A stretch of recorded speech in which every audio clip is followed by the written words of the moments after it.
এফআইআৰৰ কাৰণে কিছু সময় দিয়ক আৰু আৰক্ষীৰ প্ৰশাসন তথা প্ৰশাসনে তাৰ ওপৰত কাৰ্যকৰী ব্যৱস্থা গ্ৰহণ কৰিব আৰু তাৰ পাছতো যদি আপোনালোকে সুখী নহয় তেতিয়া আপোনালোকে নিজৰ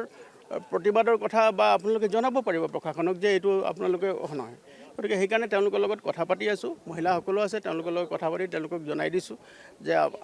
প্ৰশাসন সদায় ৰাইজৰ লগত আছে প্ৰশাসনে ৰাইজৰ সমস্যা সমাধান কৰিবলৈ প্ৰশাসনে চেষ্টা কৰিব কিন্তু মুহূৰ্তত এইটো কথাই আমি কৈছোঁ যে কোনো পৰিস্থিতিত যাতে কোনো মানে আইন যাতে হাতত তুলি নলয় সেই কথাটো তেওঁলোকক কৈ দিছোঁ আৰু আইন হাতত তুলিলৈকে তেওঁলোকৰ বিৰুদ্ধে কঠোৰতম আইনগত ব্যৱস্থা লোৱা হ'ব নাই মইতো বৰ্তমান ফিল্ডতে আছোঁ মই ইয়াতে আছোঁ আৰু তেওঁলোকৰ লগত মই কথা পাতি আছোঁ মাননীয় DC মহোদয় আছে মাননীয় AC মহোদয় SSP মহোদয় আছে গতিকে মই তেওঁলোকৰ লগত কথা পাতি আছোঁ নাই মই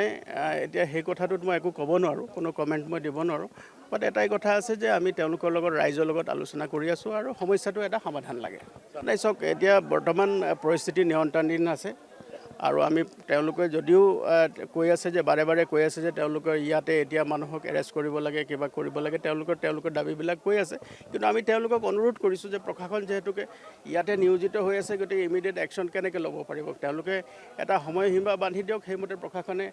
তাৰ ওপৰত কাৰ্যব্যৱস্থা গ্ৰহণ কৰিব আৰু তাত তেওঁলোকে সুখী নহ'লে তেওঁলোকে আহি পেলাই তেওঁলোকে পুনৰ সেই বিষয়টো চৰকাৰ বা প্ৰশাসনৰ তেওঁলোকৰ ওচৰত তেওঁলোকে আনিব পাৰিব সেই কথাই তেওঁলোকক আমি জনাইছোঁ নাই সেইখিনি মই এতিয়া ক'ব নোৱাৰিম মাননীয় ইয়াৰ SP মহোদয় আছে তেওঁ আপোনালোকক জনাব